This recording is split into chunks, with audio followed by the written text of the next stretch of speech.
Warning. Este podcast contendrá spoilers de la película seleccionada por el equipo, presentado por Gerardo Alemán. Bienvenidos a Filmic Notion, el podcast que hablamos de tus películas favoritas, reviews, análisis, teorías y mucho más. Comenzaremos en breve.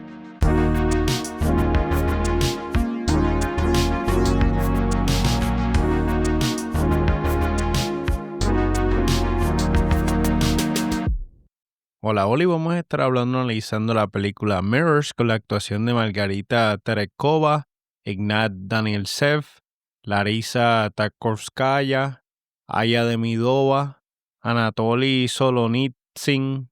Aquí estamos en otro episodio de esos que veo películas durante el fin de semana y las discuto para ustedes en la sección a la que yo le llamo Simplemente Yo. Mirrors es una película dramática soviética de 1975 dirigida por Andrei Tarkovsky y escrita por Tarkovsky y Alexander Micharin. El concepto de Mirror surgió en 1964 cuando Tarkovsky imaginó una película centrada en los sueños y recuerdos de un hombre sin que él apareciera físicamente.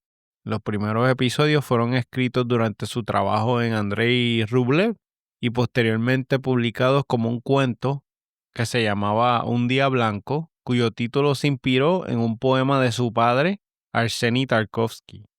En 1968, después de Andrei Rublev, Tarkovsky colaboró con Alexander Micharin en la redacción del guión. Este guión se llamaba Confession. Sin embargo, el comité cinematográfico de Gonovsky lo rechazó debido a su naturaleza compleja y poco convencional. A pesar del rechazo, Tarkovsky mantuvo su compromiso con el proyecto, revisando constantemente este guión, cuya versión final se completó en 1974. Una escena eliminada incluía una entrevista con cámara oculta a su mamá, que hacía contraste con la narrativa de su infancia y el análisis que ella hacía de su crianza. Finalmente, Tarkovsky tituló la película Mirror durante el rodaje, incorporando varios espejos y tomas reflejantes. En el verano de 1973, el director de Goskino, Philip Ermash, aprobó el guión y le otorgó a Andrei Tarkovsky un presupuesto de 622 rublos y 7.500 metros de película Kodak para que grabara. Goskino finalmente aprobó Mirror sin modificaciones en el otoño de 1974. Tarkovsky inicialmente consideró a Aya Demidova y Vivi Anderson para el papel de la mamá, pero finalmente eligió a Margarita Terekova. La fotografía principal empezó en julio de 1973 y concluyó en marzo de 1974. Las escenas exteriores se filmaron en Tuchkovo, cerca de Moscú, mientras que las interiores se rodaron en un estudio llamado Mosfilm. Tarkovsky rodó la película intencionalmente sin una estructura clara. También reescribió gran parte del guión durante el rodaje y concibió la idea de volver a elegir a Terekova para el papel de la esposa de Alexei cuando solo quedaban 400 metros de película. Tarkovsky declaró que la edición de Mirrors, que consta de unas 200 tomas, requirió un trabajo extremadamente meticuloso, pero él estaba satisfecho con el montaje final. Inokenti Smoktunovsky prestó su voz al protagonista adulto del personaje de Alexei mediante diálogos en off. La película se muestra desde la perspectiva de Alexei, pero su rostro nunca lo vemos. Arseny Tarkovsky es el papá del director y sus poemas se recitan en off a lo largo de la película. Su poesía le aporta una dimensión espiritual y extremadamente personal al director. Georgi Werber estaba como director de fotografía y Werber fue responsable del estilo visual de la película, dándole la apariencia de una pintura. La cinematografía alterna frecuentemente entre color, blanco y negro y sepia para diferenciar distintas épocas. Lyudmila Feglinova trabajó como editora. Ella fue la que montó las tomas y le dio forma. Eduard Artemiev compuso la música de la película y va muy bien con las escenas, la atmósfera, los recuerdos, los sueños y la nostalgia de la película. Andrei Tarkovsky quería que Mirror se estrenara en el Festival de Cine de Cannes de 1975, pero el gobierno soviético seleccionó la película de Sergei Bondarchuk y no pudieron. El director ejecutivo del festival, que en ese momento era Maurice Bessy, era amigo o le gustaba el trabajo de Tarkovsky y amenazó que iba a prohibir películas soviéticas por haber rechazado a Mirror. Mirror no tuvo un estreno oficial, hicieron una tirada limitada de 73 copias, estrenándose en 2 cines de Moscú en abril de 1975. En el 2022, Mosfilm publicó la película en YouTube con subtítulos en inglés y fue restaurada en 2K y distribuida en Estados Unidos por The Criterion Collection. Mirror tiene una sola nominación y la recibió en los premios de la Asociación Turca de Críticos de Cine, SIYAD, en 1989, y esta fue en la categoría de Mejor Película Extranjera. Fue considerada para este premio, pero no ganó. Tenían un budget de 622,000 en la moneda rusa y vienen siendo aproximadamente $7,300. Esta la vi en mi casa un lunes a eso de la 1 de la tarde en mi 65 pulgadas y home theater. No había visto trailers ni nada. Sí sabía más o menos de qué era la película porque es de esas películas que hablan mucho en la escuela de cine, pero nunca me había sentado a verla. Siempre la tenía como que en el queue y la seguía posponiendo. Si hacemos un movie summary, tenemos un hombre moribundo de 40 años que está recordando su pasado, su infancia, su madre, la guerra, momentos personales y cosas que hablan de la historia reciente de la nación rusa. Empezamos bien intrigantes, prenden un televisor y le están haciendo un examen a un muchacho llamado Yuri. Están jugando mentalmente con él, parece como un análisis psicológico. Tenemos el título de The Mirror y aquí tengo una observación. Vemos crédito y música suave. Esta introducción nos prepara para el tono íntimo y profundo del resto de la película, que aborda recuerdos, emociones y la exploración del interior de nuestro protagonista, pero esto poco a poco pues vamos abriendo la caja. Abrimos con un dolly shot, enseñamos la casa de esta familia y los alrededores. Antes de la Gran Guerra Patria de 1941, María vivía con sus hijos en una casa sencilla en el campo, y aquí tengo un dato. La Gran Guerra Patria se llevó a cabo desde 1941 a 1945, y este es el nombre que se le da en la Unión Soviética a la parte de la Segunda Guerra Mundial en la que lucharon contra la invasión de la Alemania nazi.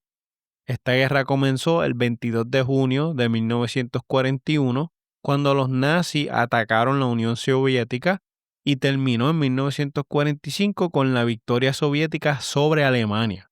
En este contexto, las guerras patrias o guerras patrióticas se refieren a los conflictos en los que un país defiende su territorio y a su pueblo de una agresión extranjera que amenaza su existencia. Por ejemplo, en la historia rusa, la guerra patria fue la guerra contra Napoleón en 1812, cuando Rusia defendió su tierra de los invasores franceses. En este caso, en 1941, fue para terminar con la opresión de Alemania. Esta invasión nazi puso en peligro la existencia de la nación y la cultura. Y aquí tengo una observación. Esto puede explicar la vida sencilla de María y sus hijos antes de la guerra, cuando la paz todavía estaba y las familias vivían tranquilas en las casas rurales. Pero con la guerra nos dicen que todo cambió. Mientras vemos a esta muchacha afuera de la casa, vemos a un médico que va pasando por su casa y este médico empieza a hablar con ella y se da cuenta que el marido de María la ha abandonado. Y aquí tengo una observación, empezamos con tiros lentos, se escucha mucho sonido de ambiente y se siente una paz en el campo, con la naturaleza. Están buscando un destornillador para abrir un maletín y mientras están sentados en la verja de la casa, se rompe uno de los palos y se caen al piso. Antes de irse, el médico habla misteriosamente sobre cómo los rusos modernos no confían en la naturaleza que llevan dentro. María mira por la ventana y llora en silencio mientras el papá de Tarkovsky recita sus poemas en off. Lo que quiero decir es fuera de cámara, que solamente escuchamos su voz y no vemos una persona. Vemos a los nenes jugando por la casa con los gatitos y esta narración que les mencioné parece poética y estamos viendo lo que se va hablando en el poema. De momento, llaman a los muchachos porque su granero cogió fuego. La familia contempla las llamas, tratando de apagarlas, pero el fuego se apoderó del granero. Está imposible atacar este fuego con un cubito de agua. Aquí tengo una observación. La cámara se mueve espectacularmente por la casa hasta salir y enseñarnos el granjero prendidito en fuego. Lo que puedo decir es detalle y gentileza, como se manejan estas tomas sumamente calculadas, me atrevería a decir terapéuticas, como si le pusiera una cámara a una serpiente y la serpiente se está desplazando por cada cuarto de la casa hasta llegar afuera. Vemos a un nene durmiendo, soñando con su papá y se escucha el viento. Tenemos secuencia que curiosamente se ve color sepia y vemos el papá de Alexei que ayuda a su madre a lavarse el pelo. La mamá se mira en el espejo y se ve a sí misma como una anciana y aquí tengo una observación. Mientras miraba esto, estaba tratando de codificar qué diantre estábamos viendo y me estaba empezando a dar dolor de cabeza. Pero me parece que tiene un estilo surreal, tremenda cinematografía y composición. Según vemos cambiar de color a sepia a blanco y negro y otra vez a color, lo único que pienso es que pues estamos paseando por memoria, por la mente de alguien que en este caso es el protagonista. Aquí tengo un dato. Color sepia representa los recuerdos del pasado, momentos antiguos o sueños. Blanco y negro también se usa para mostrar recuerdos o situaciones pasadas, pero con un tono más neutral. A veces se puede representar el pasado histórico o un tiempo más distante emocionalmente. Y color, pues, se usa para mostrar el presente, es el tiempo real en el que se está desarrollando la historia. En la actualidad, en la década de los 60-70, después de la guerra, Alexei, ya adulto, padece una misteriosa enfermedad y lo atormentan los recuerdos de su padre. Yo no sé si hablé de esto, ¿verdad? Pero con toda la información, el papá de Alexei, ¿verdad? Cuando vemos a la mamá en esa escena afuera, cuando llega el doctor, él se fue a la guerra y abandonó a los nenes y a la mamá, porque estaba peleando, ¿verdad? Y en algún momento él va a volver. Aquí tengo una observación. Constantemente estamos brincando de burbuja en burbuja, si se le puede llamar así, por sucesos de la vida de Alexei. Y esto es un poco confuso al principio, pero ya al terminar la película, todo funciona, todo cae donde tiene que caer. Esta película utiliza esta condición para mostrar cómo Alexei se distancia del mundo y se sumerge en un proceso de autorreflexión con sus memorias. También es curioso que nosotros nunca vemos en pantalla a Alexei, solamente lo escuchamos, vemos parte de él, pero su rostro no lo muestran a la cámara. Y esto lo que hace es como que le da un énfasis a su estado espiritual, psicológico, simbólico durante toda la película. Y la voz de Alexei no la hace el actor que estamos viendo, lo que refuerza entonces la idea de que esta representación o esta visualización de memoria puede ser universal y todos caemos dentro de una situación así y nos identificamos con él. Alexei tiene una conversación tensa con su mamá, ellos discuten a menudo y nos dan el dato de que el papá se fue en 1935 y hablan del fuego que vimos en las escenas pasadas. Ella le cuelga el teléfono y aquí tengo una observación. Lo curioso de esta escena es que mientras vemos esta interacción nos paseamos por la casa y vemos distintos cuartos en lo que parece ser el presente. La mamá por teléfono antes de colgar nos dice que una amiga de ella se murió que trabajaba en la casa ese mismo día por la mañana. En una segunda secuencia que esta es en blanco y negro, María corre a su imprenta donde trabaja para corregir un error que cometió. Y tengo una observación, está lloviendo, pero de verdad. El estilo de lluvia de Satantango, no sé si escucharon ese episodio o vieron la película, que ahí en ese pueblito siempre está lloviendo y es una lluvia, pero de esa lluvia a cántaro. Mientras está buscando el error, se escuchan más poemas. Lisa, compañera de trabajo de María, la critica por su dependencia, la llama mala madre y se muestra sorprendida de que su marido haya permanecido con ella tanto tiempo y que los nenes son miserables. Al rato, al ver la reacción de María, Lisa se disculpa, pero María se va a llorar a la ducha de la oficina. Y aquí tengo una observación. Muchos bits de este flashback se ven como en cámara lenta. Y otra cosa es que me di cuenta que hay cortecitos para pegar varias escenas y me pregunto si así es como el protagonista lo recuerda y como que lo va editando poco a poco en su mente. Esto es interesante. De vuelta al presente, Alexei discute con su ex esposa Natalia, quien tiene la custodia de su hijo, Ignat. Natalia le pregunta a Alexei por qué sigue en malos términos con su mamá y se queja de que se divorciaron porque se parece a María. Alexei protesta porque María era demasiado controladora.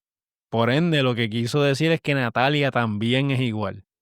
Vemos aquí un montaje donde se presentan escenas de un noticiario de la Guerra Civil Española y la URSS.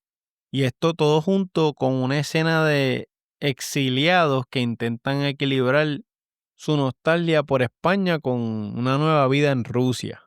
Durante su visita a Alexei, Ignat conoce a una mujer desconocida que le pide que le lea una carta de Pushkin. Pushkin argumenta que la división entre la ortodoxia y el catolicismo europeo dio a Rusia su carácter distintivo y nos dice con certeza de que ser ruso es un don de Dios. Y esto me dio curiosidad, lo tuve que buscar. La división entre la ortodoxia y el catolicismo europeo, conocido como el Gran Cisma de 1054, separó la iglesia cristiana en dos grandes ramas, la iglesia ortodoxa en el este, incluyendo Rusia, y la iglesia católica en el oeste. Tras esta división, la iglesia ortodoxa se convirtió en una parte fundamental de la identidad cultural y espiritual de Rusia. La fe ortodoxa formó la base religiosa, cultural y social que distingue a Rusia de otros países, especialmente de los europeos católicos. Ignat sale a abrir la puerta, pero al regresar la mujer había desaparecido, aunque vemos su taza de té que todavía estaba caliente. Aquí tenemos una escena donde hablan de Palomo Linares, que es un famoso torero muy conocido. Estos personajes o esta familia que vemos aquí son admiradores de Palomo y este torero representa una figura cultural y simbólica relacionada con España y el deporte de torero o la tauromaquia. Uno de los personajes dice que cuando él fue al ejército su mamá no pudo ir y su papá estaba bien triste. Durante la Segunda Guerra Mundial, Alexei es enviado a una escuela militar para niños y esto lo vemos otra vez con footage mezclado de un noticiario de la guerra, la bomba atómica y el conflicto fronterizo chino-soviético. Aquí tengo un dato. El conflicto fronterizo chino-soviético fue un enfrentamiento militar que ocurrió en 1969 entre China y la Unión Soviética. Este conflicto se originó por disputas territoriales en la frontera de ambos países, especialmente en la isla de Sembao, conocida como la isla Tamansky para los soviéticos, situadas en el río Usuri. Nuevamente podemos decir que el protagonista está mezclando pedazos de tiempo.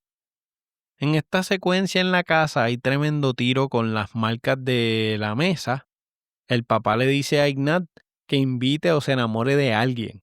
Lo único que alegra el día de Alexei es una muchacha pelirroja que se encontró en la escuela militar.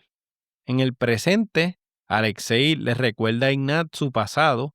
Hablan de la boss fade, que es cuando tú haces una virada 180 y le das la espalda a la persona y te vas caminando para el otro lado. Vemos el drill en la escuela donde tiran una granada y el instructor pensó que era de verdad y se tira para proteger a los muchachos. Y los nenes lo que estaban era molestándolo. Tras el fin de la guerra, el papá de Alexei regresa. María sigue amargada, pero los niños los reciben con cariño y llorando. Alexei estaba leyendo un libro sobre Leonardo da Vinci en ese momento y continúa hojeándolo en el presente cuando siente nostalgia. Natalia y Alexei discuten sobre quién debería tener la custodia de Ignat. Está teniendo notas bajas en la escuela y me imagino que es por este problema en la casa, ¿verdad? Con sus papás. El papá quiere que se vaya a vivir con él, pero para sorpresa de Alexei, Ignat pide quedarse con su mamá, con Natalia. Y observación, esta familia, los papás tienen mucho problema, pero si ustedes se fijan, es más o menos el mismo problema que tuvieron los papás de Alexei. Después de que Ignat salga, Natalia revela que tiene una mejor relación con la mamá de Alexei que el hijo y se revela de que nunca ha recibido una visión de Dios. Alexei se burla del nuevo novio de Natalia, insinuando que sale cíclicamente con escritores ucranianos en busca de algo diferente. Y podemos decir lo mismo de Alexei, que él sale con mujeres que se parecen a su mamá. El papá de Tarkovsky recita un poema sobre cómo la gente le gusta la nostalgia, porque en el pasado todo seguirá adelante y todo será posible. By the way, la casa que vemos al principio era la casa de la abuela y él espera con ansia volver a soñar con el lugar. Y aquí tengo una observación, es interesante si nos ponemos a pensar cómo los sueños se manifiestan. La casa de la abuela es un lugar donde él era feliz y por eso es que mientras él está con esta enfermedad, él sigue yendo a este lugar cuando tiene los sueños. Y aquí tengo una nota personal y es que mi papá, él siempre habla de volver a encontrarse con su abuela, Anastasia, en algún momento que ella falleció cuando él era joven y él siempre me dice la historia de que él le dijo, tú me vas a esperar, ¿verdad? Y ella le dijo, sí, yo te estaré esperando. Y él siempre me dice lo mismo, como que pues, cuando llegue mi momento me voy a reencontrar con mi familia otra vez. Durante la guerra, María queda sorprendida por la feliz relación de su vecina con su esposo y su bebé y de lo difícil que es tener un bebé en tiempo de guerra. Aquí vemos la casa en fuego y una lámpara que se fundió. Es como una visión. Tenemos la escena del sacrificio del gallo a petición de la vecina. Tiene una visión de su difunto esposo, quien la consuela mientras ella levita sobre la cama. Y aquí le dice que lo ama aún. En la secuencia final de la película, tres historias se cruzan. En su lecho de muerte, Alexei lamenta sus errores y libera un pajarito. En el pasado, el papá de Alexei le pregunta a María, estando embarazada, si ella desea tener un nene o una nena, pero ella no puede responder. En el presente, la anciana María lleva a sus nietos a pasear por un monte, por fin en armonía con la naturaleza, y pasan junto a una torre de comunicaciones en forma de una cruz, como dándonos el indicio de que ya Alexei va a pasar a mejor vida. Y aquí tengo un dato curioso para cerrar. Esto se inspira en gran medida en la infancia del director, reflejando eventos como la evacuación, la ausencia y el regreso de su papá y el trabajo de su mamá. El director también afirmó que hacer la película le sirvió de terapia para poder lidiar con algunos momentos de su vida. Los papás de Tarkovsky participaron en la película. El papá, como ya dije, era el que recitaba los poemas y su mamá interpretaba a una versión mayor de la madre de Alexei. Según la hermana de Tarkovsky, la película también refleja su sentimiento de culpa por el divorcio, pues sentía que repetía las acciones de su papá en su vida. Esto es un autorretrato del director y lo hizo de una manera como fantasiosa, surreal o fantástica. No sé si estoy utilizando las palabras correctas, pero es como si nos paseáramos en un bote por el subconsciente del director y estas fueron las imágenes que sacamos. Ya con esto se acaba la película. Ahora vamos a lo que a ustedes les gusta y tengo aquí cuántas veces iremos a casa de la abuela a jugar con los primos y a compartir con ella. Entiendo que esta película se merece un 10 de 10. La premisa es simple, tenemos a este hombre que está enfermo, visitamos su versión de sus memorias, que no específicamente puede ser lo que realmente pasó, pero es lo que él recuerda y es lo que tenemos. Él quiere hacer las paces consigo mismo y con la gente a su alrededor, y poco a poco nos damos cuenta al revisitar las memorias que ese tiempo era cuando más alegre nuestro protagonista estaba. Al final lo que él quiere es que lo dejen tranquilo y cuando le llegue la hora de morir, pues así será. Cuando acabé la película tenía un clase de dolor de cabeza, pero interesantemente dejé que la película se recostara en mi mente y seguí pensando en ella poco a poco. Todo me fue haciendo clic, específicamente cuando hice esta hoja de review días después. Tiene una estructura poco lineal y realmente la primera vez que la ves estás como perdido. Inclusive me acuerdo que vi un video explicando las intenciones del director y qué es lo que él quiso llevar con esta película y ahí fue como que se me fue aliviando el dolor de cabeza. Si nos vamos un poco más deep, el mensaje principal de esta película gira en torno al autoconocimiento, el tiempo y la memoria, el ciclo de la vida y la naturaleza como símbolo poético también. Alexei realiza un viaje interior para descubrir su identidad y expresar la verdad, mientras las memorias se usan para conectar experiencias personales sin seguir un orden cronológico. La película resalta la dimensión espiritual, no solo física, mostrando valores éticos y la transmisión cultural rusa en contraste a todos los cambios históricos que estaban pasando en la época. Además, reflexionamos sobre la vida, la muerte y la búsqueda moral de la felicidad, utilizando la naturaleza como símbolo de eternidad y conexión profunda con nuestro protagonista.